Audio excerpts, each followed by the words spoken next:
श्रोते सज्जन संत मायबाप, वाजेगाव जुलाफून या पुण्य पावन भूमीमध्ये भूमी कशी असो पण तुमच्या गुरु भक्ताच्या सायानं फार पावन होऊन बसली. बघा तुम्ही इथं काय होय गंगामाय, हे गंगामाय होय. आपल्या दिगंबर महाराजानं या ठिकाणी येऊन अनुष्ठान केलं, अनुष्ठान केलं आणि त्याच्यानंतर त्यांचे शिष्यमंडळी महाराजांचा या ठिकाणी सेव झाले आणि शिष्यमंडळीने एवढं भव्य आणि दिव्य असं मंदिर उभा केलं. आणि आमचं काहीतरी खरंच परम भाग्य म्हणावं. भाग्याशिवाय कुठली गोष्ट जाडाजूड लागत नाही. आमचंही भाग्य आहे, तुमचं तर भाग्य आहेच महाराज. एवढा ले कार्यक्रम सोपं नाही आजच्या काळात आणि तुमच्या सोबत आमचंही भाग्य. तयाने निशाण लाविले परलोका माझी. परलोकामध्ये निशाण लावायचं असेल तर एक गुरुचा भक्त होऊ लागते, गुरु भक्त. आणि त्या ठिकाणी जो गुरुचा भक्त कोणी असेल, महाराज गुरुचे भक्त होतं म्हणूनच एवढं मोठं मंदिर उभं केलं. आता आम्हाला पुढे पुढे बघायचं आहे. 2 भजनी मंडळाचं नियोजन आहे. त्यामध्ये माझ्या गुरुकृपा भजनी मंडळ मोजा सरेगाव आणि गुरुमूर्ती भजनी मंडळ मोजा आलेगाव या 2 भजनी मंडळाचं नियोजन आहे. आमच्या माधव मामाला कसं आहे मामा, कार्यक्रम ठेवायचं म्हणजे कष्ट लागतातच, आहे की नाही. तुम्ही किती समाधान राहायला बघा. जोपर्यंत भजन चालू होणार नाही तोपर्यंत माणसाच्या पाठीमाग काय ते ग्रह असतात, ते काय राहतात काही कळ. 2 भजनीचं नियोजन आहे. बाजू पुढून विषय आलेला आहे. आता ते आम्हाला बरंच काही थोडं पुढं बघत चालायचं आहे. त्या विषयाच्या अगोदर बरंच काही आम्हाला ऐकायला भेटलेलं आहे की नाही. कसं राहते मामा, डायरेक्ट इथं नांदेडला आल्यालाच गंगामाय पूर येईना. गंगेला येते काय, तिथूनच तिला पाणी वाढत यावं लागते तेव्हा इथं पूर दिसते. जिथं बसून तिथल्या तिथं पूर जोर कोणी आलाय म्हणलं असेल तर ते पूर होऊ शकत नाही, है की नाही. ते वाढत वाढत वाढत वाढत वाढत येते आणि कशा पवित्र ठिकाणी मंदिर आहे बघा. याच ठिकाणी थोड्याशा अंतरावर श्री संत बाळगीर महाराज गाडीपुरा यांचं मंदिर आहे. आणि गंगामाईची ताकद किती आणि बाळगीर महाराजाची ताकद किती. ज्यावेळेस तूप पोळीचा भंडारा केला महाराज गाडीपुऱ्यामध्ये आणि ज्या वेळेस तूप पंक्तीला वाढायला कमी पडलं त्यावेळेस बाळगीर महाराजांना आपल्या भक्ताला सांगितलं, जा गंगामाईकडे आणि उष्ण गंगामाईकडून तूप घेऊन या. आता तुम्ही आम्ही सहज विचार करू शकतो की गंगेला तर पाणीच आहे, पाणीच आहे. आणि ज्या वेळेस ते भक्त या गंगेला आले, गुरुभक्त, आणि घागरी भरल्या महाराज, घागरी भरल्या आणि ते घागरी घेऊन मठात जाजेपर्यंत त्या घागरीमध्ये पाण्याचं तूप झालं. किती ताकद असेल. आणि जेवढे तूप वापरून घागरी आणलं होतं तेवढ्याला तेवढं नंतर कार्यक्रम झाल्याच्या नंतर बाळगीर महाराजांनी तेवढ्याला तेवढं तूप गंगामाईला त्याच घागरीनं परत केलं. पण आता तसं नाही महाराज, आता छटाकानं भाऊ चालू आहे. माझं मग आहे की नाही, छटाकाने चालू आहे. पण एवढा उधार अंतकरणानं गंगामाईनं सुद्धा उधार अंतकरण दाखविलं महाराज. ते कशाच्या बळावर दाखवलं तर बाळगीर महाराजांची भक्ती तशी होती, नामस्मरणाची ताकद होती. आणि तुमच्या आमच्यामध्ये का ताकद राहू नये, तीच ताकद तुमच्या आमची असली पाहिजे. हीच म्हणून नाम सप्ताह चालू आहे आणि माझ्या भजनी मंडळाला सेवा करण्याची आपण संधी प्राप्त करून दिली त्याबद्दल माझ्या भजनी मंडळाच्या वतीने आपले अगदी मनापासून आभार व्यक्त करतो. बोलण्याच्या भरामध्ये माणूस हा चुकीचा पुतळा आहे. एखादी शब्द कमी जास्त होईल ते तुम्ही मायबाप म्हणून माझा शब्द गोड करून घेसाल हीच आपल्याकडे अपेक्षा ठेवतो आणि मी माझ्या थेट सेवेकडे होईल.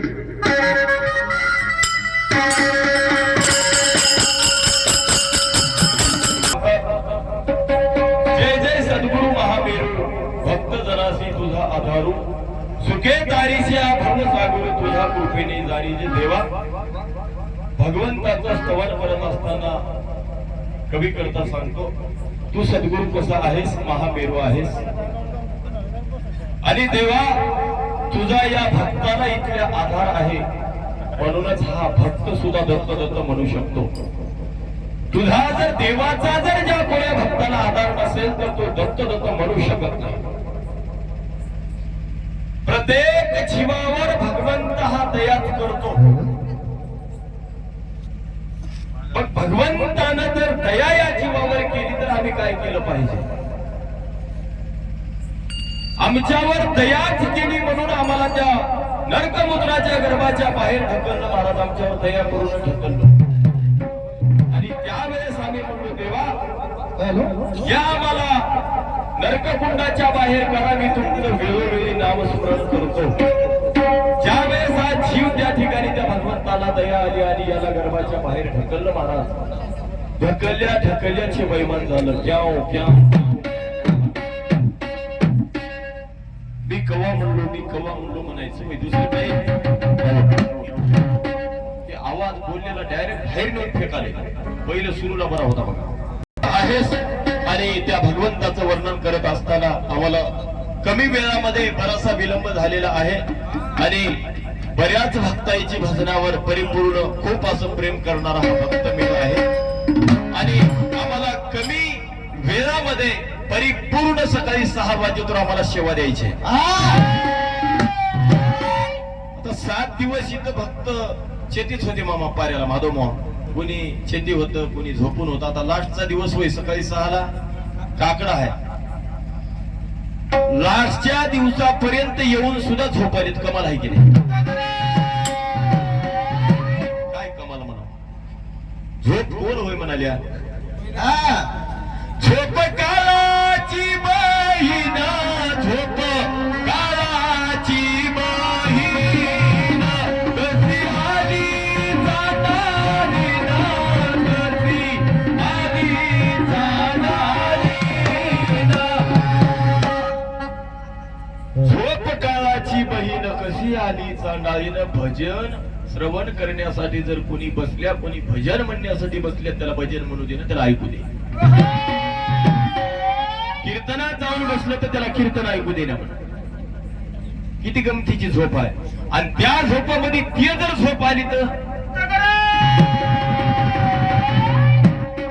सकाळी उठायचं कामच नाही. म्हणून या भगवंताच्या दारामध्ये तुम्ही आम्ही आहोत. तुमचा आमचा या आमदाच्या अखंड दत्तनाम सप्त्यातील 7व्या दिवसाची सेवा चालू म्हणून तुम्ही जर उठून बसल्या तर आम्हाला भजन म्हणावं वाटते, आहे की नाही? तुम्ही जो उगाच समाधान झोपल्या हो, चलत राहते, यायचं होत राहते, लावले तेच ऐकतील की सगळ्यांनी जर सपोर्ट केल्या तर आम्हालाही आनंद वाटाव आणि तुम्हालाही आनंद या भजनाचा घेता यावा. भजनामध्ये मजा येणार आहे. माधव खरंच मजा येणार. अशी मजा डबल कुठं भेटणार नाही. म्हणून या जन्माला आल्यानं बघावं तुम्ही, ही दुसरीच मजा वाटत नाही तर या मनुष्य जन्माला आल्याच्या नंतर या जन्माला आल्यानं आम्ही कोणती मजा घेतली पाहिजे? या भजनाची मजा घेतली पाहिजे. बरेच लोक बरीच मजा घेतात, बऱ्याच जागी जाऊनही बसतात, त्याचा काही पत्ता लागत नाही. म्हणून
महाराजांच्या स्मरणार्थ या ठिकाणी गुरुप्रसाद म्हणून 51 रुपयाचा गुरुप्रसाद पाठवलेला आहे. पाठवल्या प्रसादाबद्दल महाराजांच्या चरणी शिरसा साष्टांग दंडवत, देवदत्त प्रणाम, देवदत्त. आणि तसेच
मनोनी मी करीतो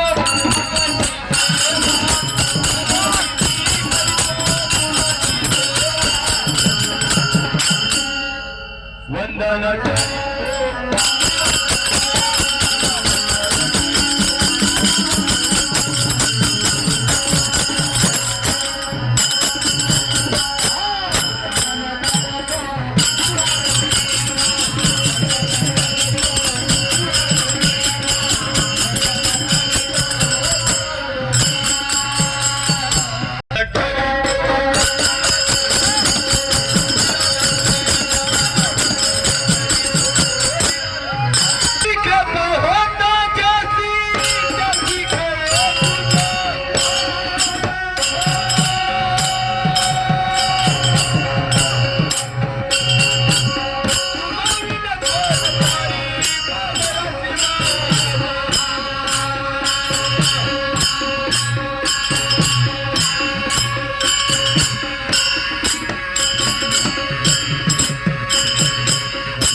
त्यासी कळे गुज. तुम्हा विन कोण तारी पामरासी मज. आता आपण ऐकलंय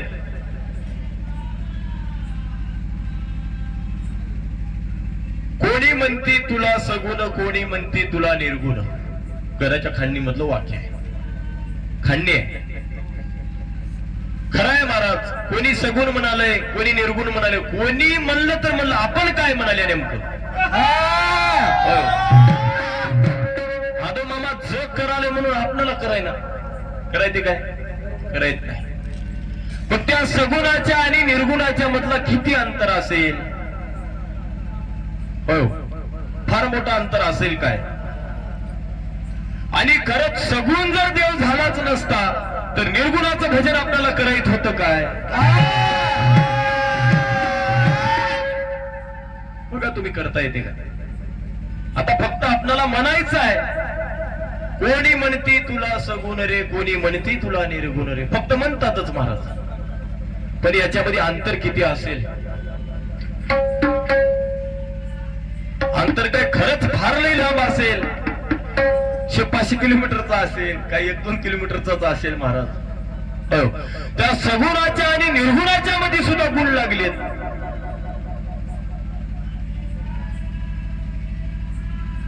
आणि परात पर भगवंताचं भजन या वैखरी वाचन करता येत नाही. बघा तुम्ही विचार करा. तुम्ही आम्ही जिथलं बोलतो महाराज तिथपर्यंत खरंच आपली ही वैखरी वाचा जाते काय? बघ, या साध्या भोळ्या भक्ताला आपण कोणाची भक्ती करायला हवं? आपण ऐकलंय, भगव्या कपड्यात देव नाही, पांढऱ्या कपड्यात देव नाही, काळ्या कपड्यात देव नाही, अहो देव हे माणसामध्येच आहे हो. कुठं हुडकाले की तुम्ही? देवाला अवतार या जीवाकारनं घ्यावा लागलाय. आणि जर खरंच भगव्या कपड्यामध्ये देव नसला महाराज, बघा तुम्ही एक बोलावं म्हणून बोलायचं ना हो, बरं विषय निघाला म्हणून बोलायचं. भगव्या कपड्यामध्ये जर देव नसला, हे भगवं कपडच कुठून आलाय? हे कोण प्रधान्य केलंय? हे काय तुम्ही आम्ही केलेलं होय काय? हे फार मूळचं होय, तुम्ही आम्ही फार अलीकडचे हो. हे की नाही? तुम्ही आम्ही फार अलीकडचे व्हा. इकडे महाराज सांगतात,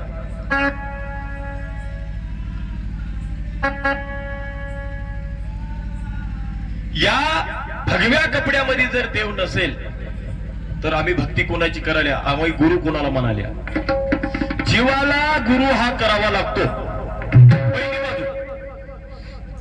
मग गुरु हा भगव्या कपड्यावरचा आपण करतो की कोण्या कपड्यावरचा करतो? सत्य सत्य आपल्याला निख असं बोलत बोलत बोलत बोलत आपल्याला शेवटाकडे जायचं आहे. असं नाही की बोलाव सोडून देवा. तुम्ही बोललेल्या एका शब्दावर बोलण्यात येईल आणि सुंदर बोलण्यात येईल, इकडलं तिकडलं न घेता. तुम्ही आम्ही जीवाला गुरु करतो आणि गुरुच हा देवाची भेट करून देऊ शकतो. बाकी या जगामध्ये कोणी देवाची भेट करून देऊ शकत नाही. मग आम्ही जर ती जवळच बसता गेल्या, त्याच्यामध्ये नाहीच जर म्हणत बसल्या, तर मग कुठला देव, कुठले आपण आणि कोण आपण? महाराज सांगतात, आविष मोलाचे वेचिले संसारी, येऊनी शरीरी तकाय, येऊनी शरीरी तकाय, येऊनी नामासाठी करिता जावटी, शेवटी जाण लागे वाचनवाटी, शेवटी जाण लागे वाचनवाटी. गुरु विना मरतील अधोगती जातील, गुरु विना मरतील अधोगती जातील. दया करते दया करते.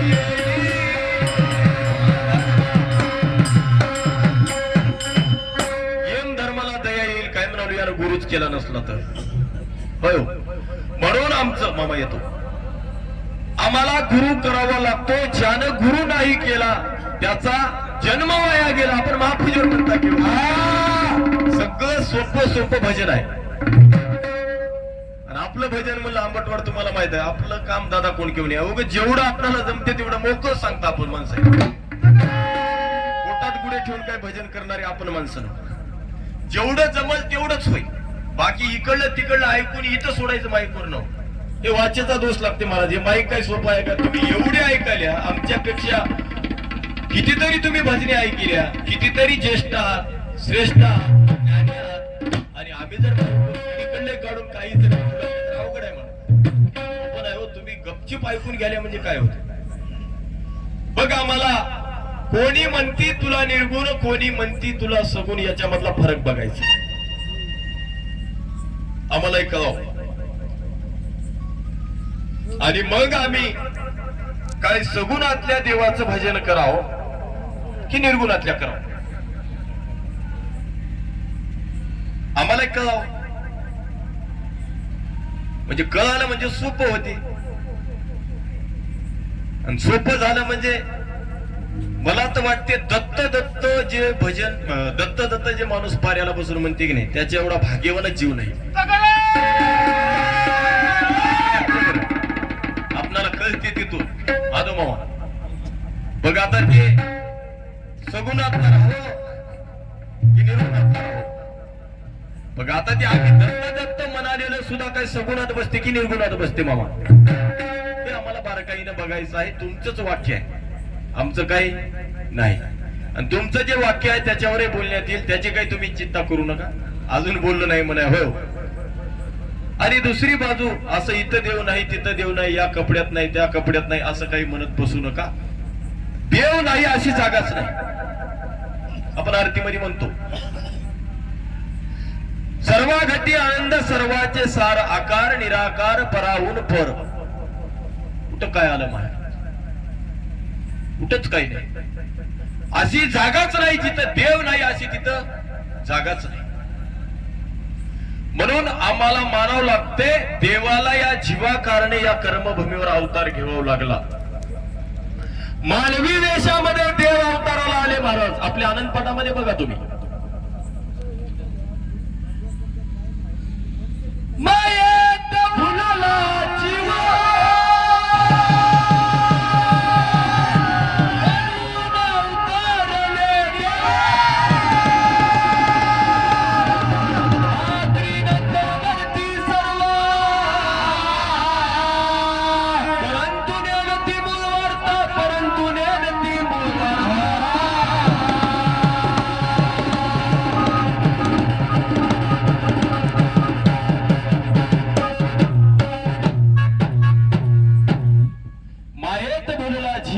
अवतारले देवा त्रिनंदन म्हणती सर्व परंतु नेती मूळ वार्ता. देवा तुमचा अवतार या जीवाला तरुण नेण्यासाठीच आहे आणि खरंच तुमचा अवतार आहे म्हणून आम्ही बी इकडं तिकडं तिकडं इकडं भटकत फिरू नये. आम्ही दत्त तर आम्ही तरुण जाऊ शकतो, नसेल तर आम्हाला अधोगतीला जावं लागते. म्हणून महाराज सांगतात तुझी कृपा होत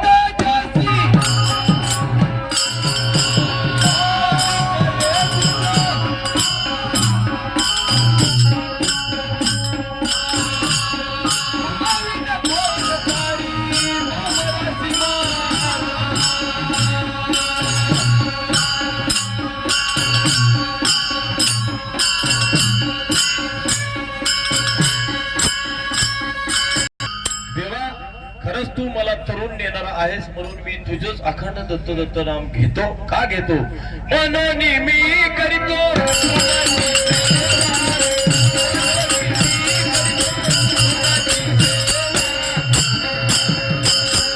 वंदन करीतो.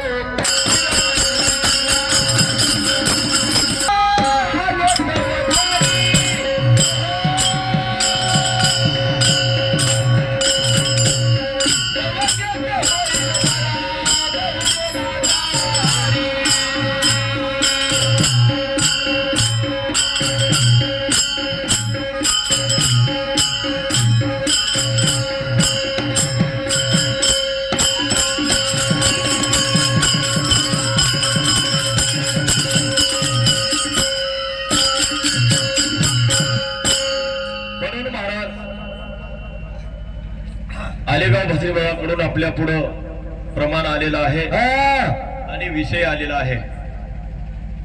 जो मोक्ष पदाचा दाता तो भजावा सर्वता लागावे आनंद पंथा हा जीवाचा धर्म. त्या प्रमाणाला म्हणायचं आहे तुझा धर्म होय, इकडे तिकडे भटकू नको. उगा इकडे तिकडे नदी नाल्याने भटकण्यापेक्षा तुझा धर्म होय बापू, तू फक्त भगवंताचं नामच घे, देवा दत्ताच मन, आनंद सद्गुरूच मन. 3 ते 6 पाऱ्यामध्ये 3 ते 6 पाऱ्यामध्ये देवा दत्ता म्हण नको आणि 9 ते 12 पाऱ्यामध्ये आनंद सद्गुरू म्हण नको. हे धर्म होय महाराज. ज्या पाऱ्यामध्ये जे जिथल्या तिथं सांगते. आपण ऐकला जीवाचा धर्म आम्हाला बघायचा आहे, बघायला काही हरकत नाही मामा. तुम्ही जे म्हणता अगदी सुंदर आहे, पण विषय म्हणलं की माधव मामा 2 बाजू लागतात. 2 बाजू. आता इथं आली एकच बाजू धर्मच, आणि त्याचं म्हणणं आहे 2च अक्षरात, 2 अक्षर नाही धर्म या शब्दावर. दुसरं काहीतरी आहे अजून मनोवरी. जसं कर्मावर आले की नाही तसं धर्मावर आले. 2 अक्षरात पोचू शकत नाही. असो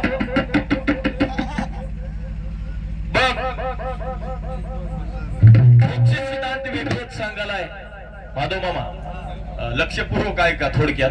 मला काय तेवढं लई जमना बरं जुना, पण जेवढं जमल तेवढं. मोक्ष सिद्धांत वेगळं सांगायलाय, सार विचार नावाचा ग्रंथ आपला वेगळंच सांगायलाय, आणि निजात्मक बोध नावाचा ग्रंथ वेगळंच सांगायलाय. आता आम्ही कोण्या ग्रंथातलं सांगावं तुमच्या पुढे तुम्हाला वेगळं वेगळं वाटायला? मला सांगा तुम्ही आता. होय माधव मामा, आम्ही नेमकं तुमच्या पुढे सांगावं काय बरं? सांगून फायदा तरी काय? मग तुम्हीच आता दोन्ही सिद्धांत शास्त्राचं भजन आहे, दोघच आहे. तुम्ही जर असं म्हणू लागले हे एक सांगाले ते एक सांगाले ते एक सांगाले ते याईनं काय ऐकावं याईनं कोणतं वाचवा म्हणून उद्या सकाळी उठून सत्य परिस्थिती आहे बघ. आता तुम्हीच सांगा आम्हाला नेमकं आम्ही बोलावं कशावर. आता आम्ही एक सांगाय गेले की तुम्ही काय म्हणता पुढच्या पर्यंत तसलं नव असलं होय मग त्याच्यापेक्षा तुम्हाला जे योग्य वाटेल ते तुम्हीच ठरवा आधी. नाही ते कसं राहते बघा, सोनाराच्या हातानं कान टोचले सोनार ते आग होते ना. तसं तुम्ही ते मोकळ करा. नेमकं काय मोक्ष सिद्धांतातून बोलायचं आहे, सार विचार मधून बोलायचं आहे, काय निजात्मक बोधामधून बोलायचं आहे. आणि मला तर वाटते आम्हाला विषय ठेवायचा असेल, बंद्याला आमच्या दोन बाजू असतात, चित आणि पट दोन असतात. जसं धर्म ठेवल्या त्याच्या संग कर्म तरी ठेवायचं होय किंवा दुसरं तरी कार्य ठेवायचं होय हो. आम्ही तेच ठेवा असं म्हणायचं नाही, पण दुसरं काहीतरी ठेवायचं त्याच्या जोडीला लागेल किंवा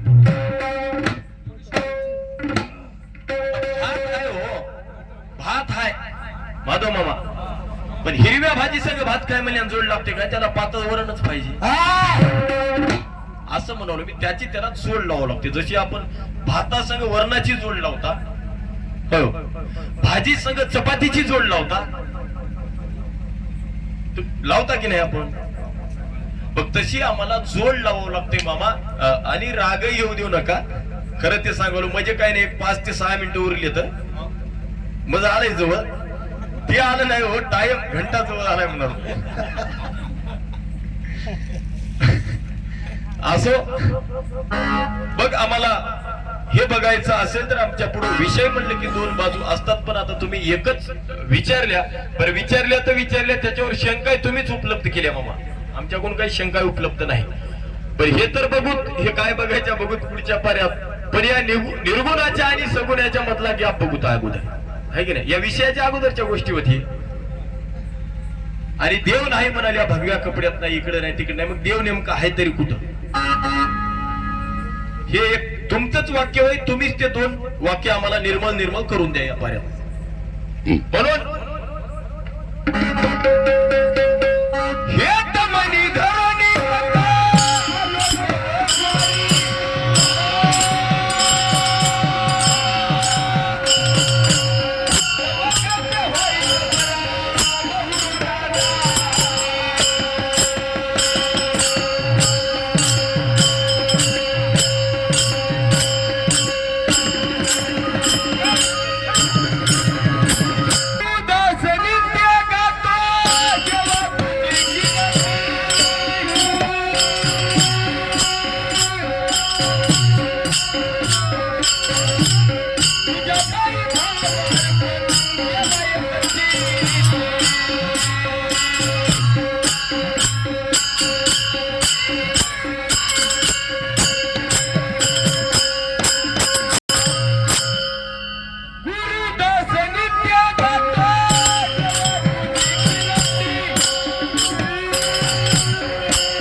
एक 200च्या नोटातले राहिलेत बघा.